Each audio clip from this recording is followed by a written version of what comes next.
In order to play the bagpipe as efficiently as possible, we need to ensure that the pipe bag is as far under our arm as possible.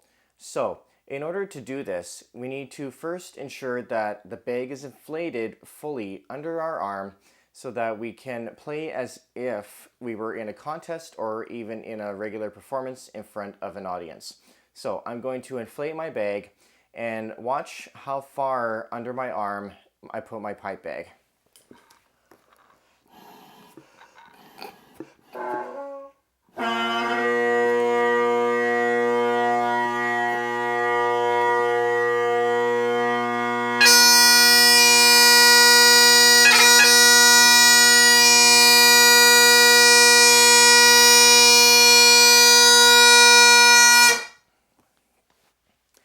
So notice that I put my pipe bag as far under my arm as I could, and I had my drones at about a 10 to 20 degree vertical angle. They weren't 100% because that's not comfortable for me.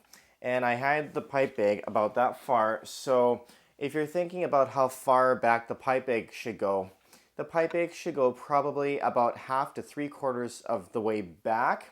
The part right there should meet your shoulder. If you have it too far out this way, gravity is going to pull on your drones and it's going to cause them to fall back gradually, especially if you're moving around or marching. So that is something that you can avoid by having your pipe bag as far under your arm as possible.